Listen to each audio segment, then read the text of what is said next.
A new program is beginning here at Goodwill Industries. It will involve more people and a larger facility. A program where we are available for anyone who might need us as far as handicapped people. We'll have a service where you can come directly to us and apply here for training, especially as it's true among those who perhaps are eligible for competitive employment but who need just a little training, and this will take place here. We haven't had this before. We've been strictly a referral agency, and we still will, of course, do this, but it will be an open door policy where people can just walk in and say, am I eligible for Goodwill services? And we're pleased with this because this way we can reach anyone who perhaps needs the services of Goodwill. So previously a person had to go through a certain agency before he could come to Goodwill, but now right off the street a person could come to Goodwill for training. Right. Now one of the advantages of this, Ivy, though, is the fact that we are not an evaluation center. We do not have the professional staff of evaluating. The agencies that refer to us do. When they come here, they've already been evaluated medically, psychologically, their work skills, and then we can put them right in a training program. And the people who would come to us through the open door policy, those who would just walk in, of course, would have to be evaluated. This we could not offer. We would offer strictly training for employment in a sheltered workshop as we have here at Goodwill. So this is going to accommodate more people, and I understand you'll have a larger facility also. Right. We are in the process of adding on to the present facility, which will make it almost twice as large. We can double our capacity for training handicapped people. We have capacity now for 35 trainees. At this time, there will be a capacity for 70 in the different departments that we have here. I understand right now you do have, what, some 20-odd trainees? 21 right now, and these are severely handicapped people, Ivy. We are the only facility in this area who is available to these people. We have different agencies in Montgomery who can reach out, but none that can train these people in job training so they can have dignity and get that paycheck like you are every week. And this means a lot. They had rather get a check on Friday they've earned than to go down somewhere and get a check that's been just given to them. We found this to be a great part of rehabilitation is a dignity of work that they're taught in a facility like this. I believe it's always been a part of Goodwill that you would train people to go out into the competitive world and work. Now, this is going to have to change somewhat. Right. This in 1902, even when Goodwill started, the first one, and even in 1967 and 68 when the local Goodwill started here, the main objective, get these people in and train them for 6 months for some sort of job, then move them out into private industry and then take some more in. But in the last 5 years, we have not been able to do this. Oh, we have 1 and 2 a year, but we have not been able to move them out because of the fact of the severe handicap.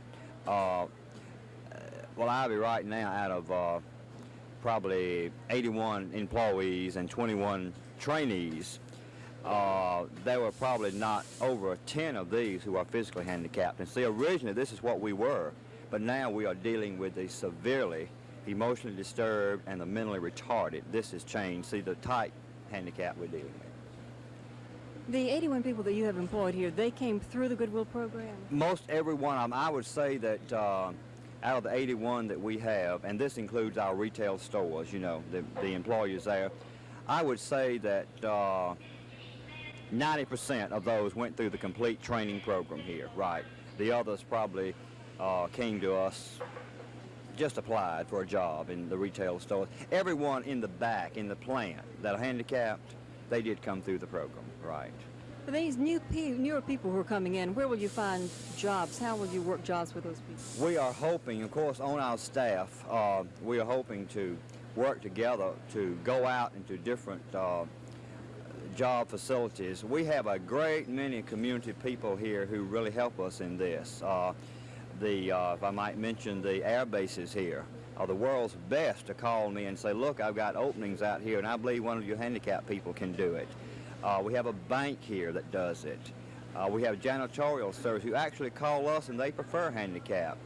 But like the thing about it now is, Ivy, that we are getting those who are so mentally retarded, that they cannot cope with even the pressure of an outside job. Here at Goodwill, they are in a workshop setting. They punch a time clock, and they have rules and regulations. But still, they have a supervisor who they know understands. Where in competitive employment, you meet production or else. They don't take much note of the fact that you're handicapped, nor do we want them to. We do not want pity. Boy, we out here, we step on the word pity. We do want fairness and dignity, but no pity. We do not teach our people dignity, nor do we ask for it. We just want them to be fair to us and to realize that these people have the same rights that you and I to find happiness in life. And the biggest happiness in life to me is working. I think everyone has to work to be happy, to feel fulfilled. Construction on the new facility is expected to begin in midwinter, and bids probably will come in December. Right now, the open door policy is available for handicapped people here at Goodwill. That means that a person can come without going through a special agency for job training. This is Ivy Berman reporting for Composite. Mark Brown's was in the screen variety though.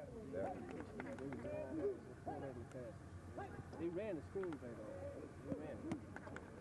He ran it for perfection. But see, you got an insert for them. That's what I was. Yeah, well, I got if that. you gonna give them the distributor, you just go and pick them up.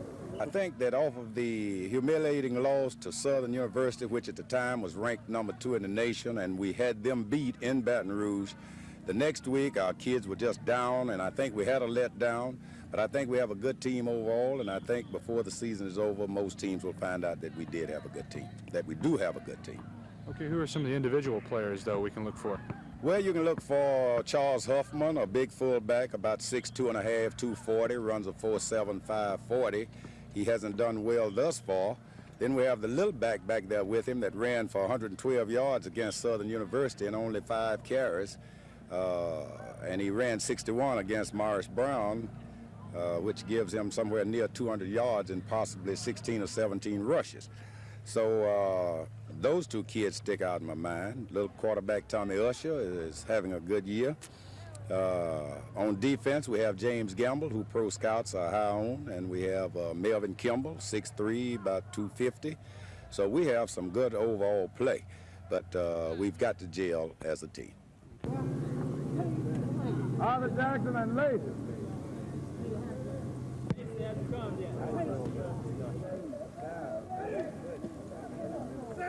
What about right up here? And come this way, and as he comes through the left. Wide out left.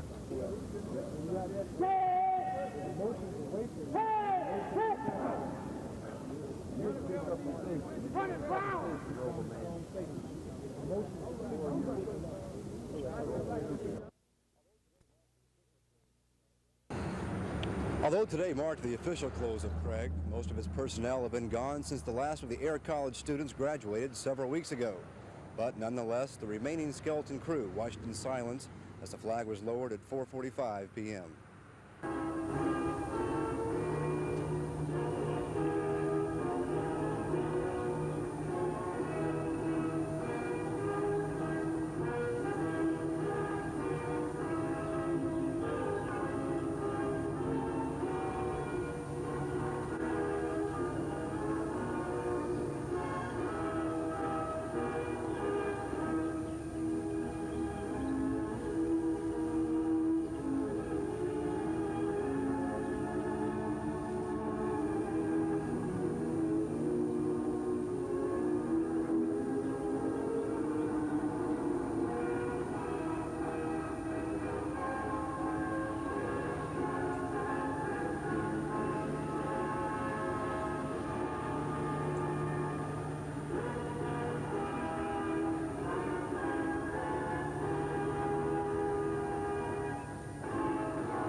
Although the future of the base is still not quite certain, Selma officials have already begun an intense effort to develop a major residential, industrial, and recreational facility to replace what was once an integral part of the community for more than 30 years. This is Dave Rickey, WSFA TV News, Selma.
Because nobody's ever done that before. Well, that makes just as much sense as the question you posed to me. Testimony in the trial is expected to wind up today. The jury could then begin deliberating the unusual case tomorrow. Kenley Jones, NBC News, Miami. It's 12 minutes after the hour now, and we will turn the Today program studio fly over to Lou Wood, who has the weather. Keep your fly. Good morning, Floyd. Well, the eastern states.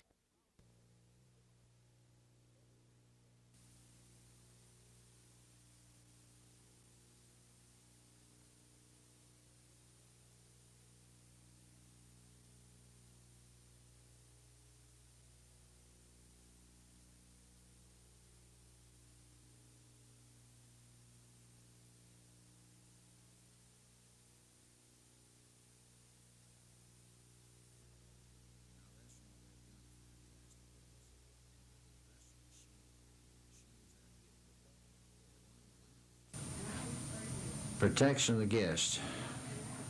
I feel this, that we maintain a proper room with proper safeguards on the doors.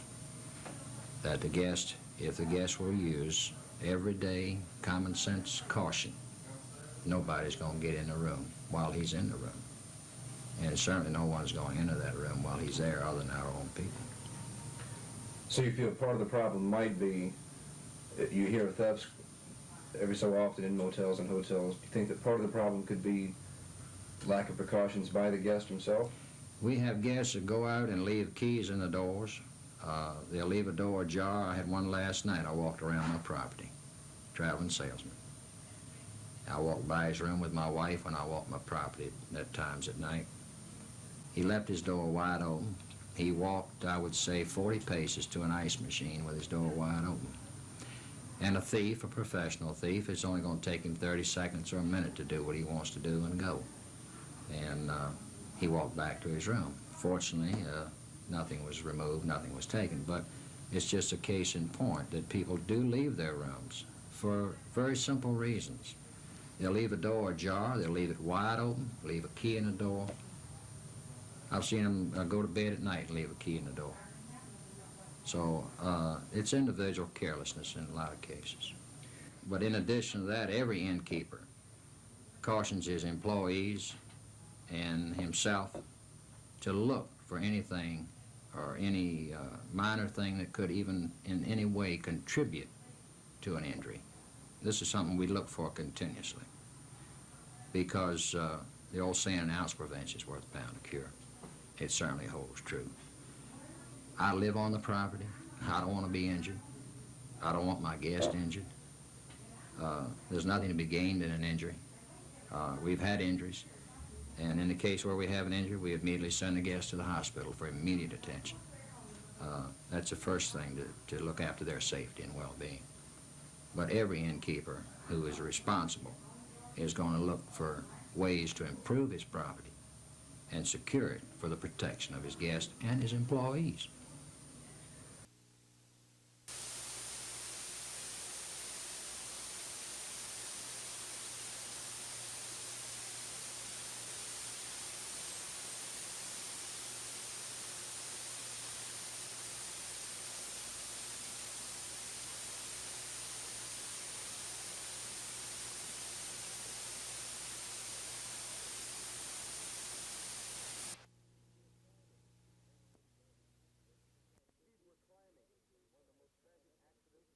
Speeds were climbing, and in one of the most tragic accidents in the track's history, 17 cars piled up on the first lap of the 1958 race.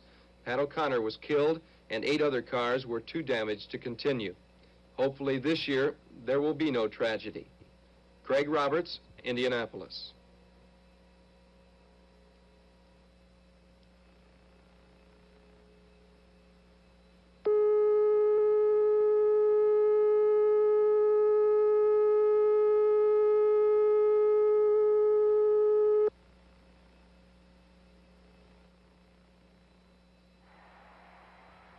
The Big Red Machine in the game of lacrosse refers to the University of Cornell, defending NCAA champions, who are undefeated this season with a record of 12 victories and no losses.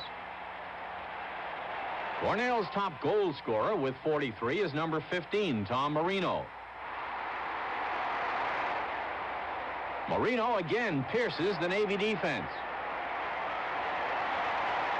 Cornell's leading point scorer for the season is number 10, Eamon McEnany, with 71. Johns Hopkins in blue and white lost only one game this season to Cornell. Bob DeSimone, number 9, is just one of the Blue Jays' scoring threats. Also getting plenty of attention from Cornell tomorrow will be Scott Bauer, number 25, as Johns Hopkins and Cornell clash for the NCAA Lacrosse Championship at the University of Virginia. Len Dillon reporting.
After a brief chat in the mayor's office, George Willig entered the City Hall Blue Room to a thundering ovation from reporters.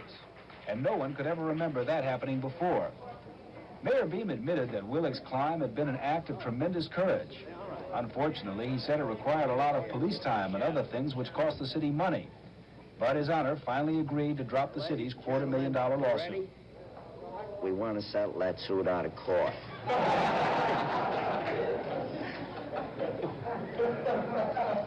So we talked about the amount, and his attorney made a good suggestion. The stories, you know, the 110 stories high, we figured a penny a story. So we'll settle it for $1.10.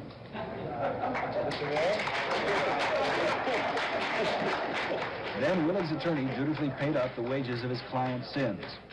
But the mayor's main reason for inviting Willig to City Hall was to have him discourage anyone else from trying to match his accomplishment.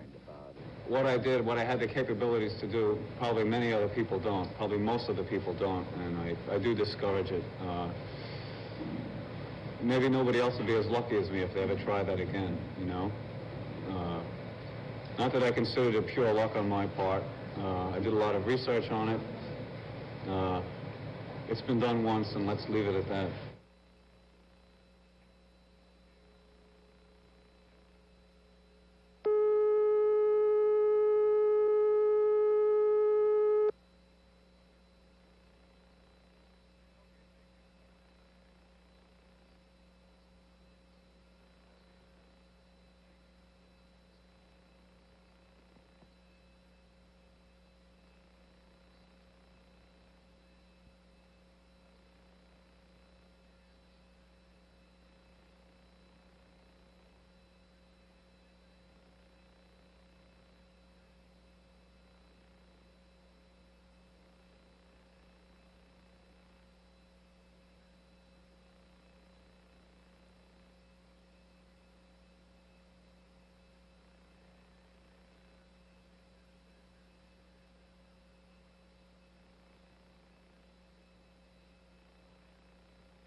There are a lot of different schools teaching a lot of different things in Washington, but no school teaches anything quite like the city's new International School of Croupiers. You can always fix up the chips once they're not in good positions. Yes, Washington now has a school where you can train for a job in a casino as a croupier. That is, Shuffling the cards is very a dealer of cards, Place your bets. a spinner of roulette wheels, Yeah. a stacker of chips. Satterfield 20, like I know there's 20 there. Just by feel? Just by feel. Coming out, shoot the dice. 7-11 win. Or a raker of dice. 26, it came out, bet it back hard. For $490, you get 8 weeks of instruction in things like how to run a gaming table. You get various tips on style and an understanding of games of chance. And why would anybody want to be a croupier? Well, for one thing, dealers in Vegas make $400 to $500 a week, plus tips. And then instructor David Harris says it's, well, kind of glamorous. I think there's a hell of a lot of people who'd like to get out of working in restaurants or shops, who would like to work in a casino business. No more bets, please. A lot of people think it's glamorous. The International School of Croupiers claims to be the only school to teach this trade outside Nevada. Classes began in June, and with nearby Atlantic City installing casinos next year, the school is betting there'll be plenty of work for their graduates. Here we go, coming out, new shooter now. What goes this lucky shooter? You know what they say, don't gamble your future away, go to school, even if it's croupier's school. Here, lady, blow on these for luck. 11 a winner, front line winner. With my Play this lucky shooter. I'm Arch Campbell, NBC News, Washington. Oh, gee.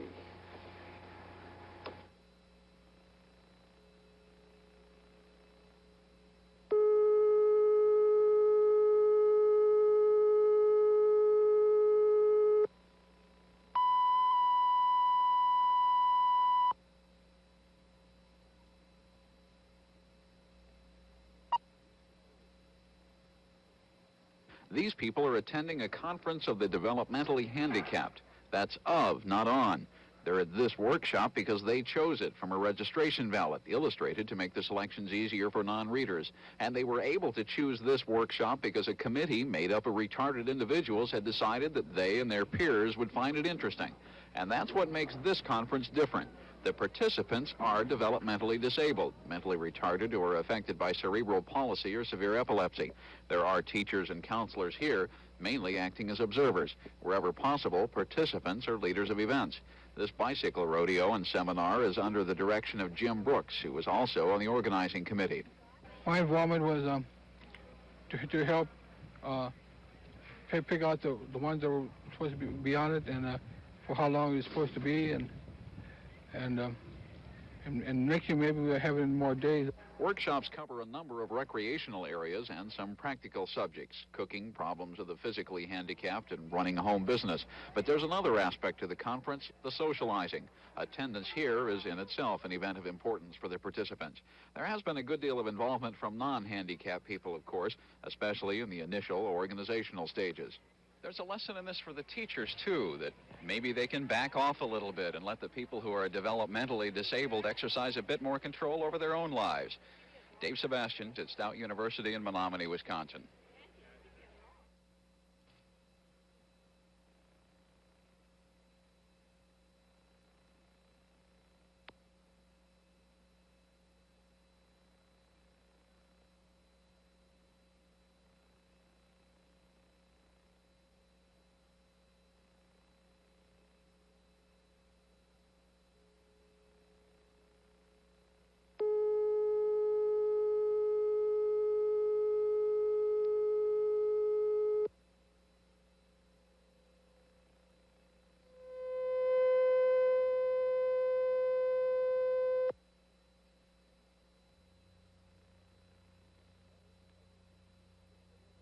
From the nose of the engine to the tail of the caboose, it is 76 feet, 4 inches long. It weighs 12 tons. It has 56 windows. It is long.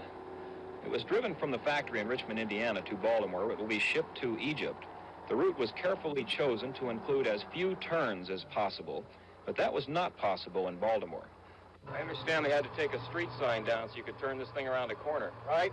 Last night, they had us had us in the street where we couldn't make the turns. The bus will not have to make many turns in Egypt. It will be used to transport workers to and from the oil fields. And on its daily runs to and from the oil fields, it will not have to cater to the curious. You find people stopping and staring at you? People stopping or coming up along on their left side, looking at you and turning right into you. Get to thinking about this and it's pull right towards you like it's going to hit you. Almost hit you? Almost get into you. And if you're choosy about where you sit on a bus, there are 121 choices. Josh Howell for NBC News, Baltimore.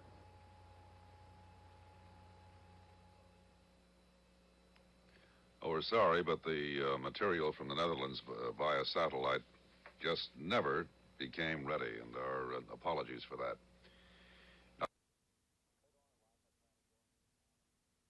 Later on in life, I plan on going into modeling, television experience, things like that. And I felt this experience in the Mr. USA pageant would be a perfect opportunity for me to do that. I intend to win. Whatever their reasons, the contestants in Charleston's Mr. USA contest aren't in the same league as their sisters across town. Miss USA will be televised nationwide. Mr. USA will play to a maximum audience of 500 in a high school auditorium. The winners are both promised some travel. Miss USA will go around the world, but Mr. USA, well, he'll be lucky to get out of town. When it's all over, neither Miss USA nor Mr. USA will have done much to change anybody's mind about beauty pageants, least of all the contestants. May the best man win. Mariana Pop for NBC News in Charleston.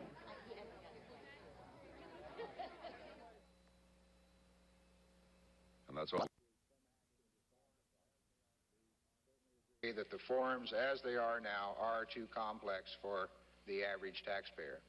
Two Oregon State University readability experts maintain the tax forms and instructions are written at a graduate school level, but should be written at a 7th grade level. Other suggestions included the elimination of the flip-flopping of pages from one item to another and using better graphics and color coding. But maybe the key to better tax forms is what former Treasury Secretary William Simon once proposed, having a tax system that looks like someone designed it on purpose. Pete Schulberg reporting from Portland, Oregon. Which you use as your residence.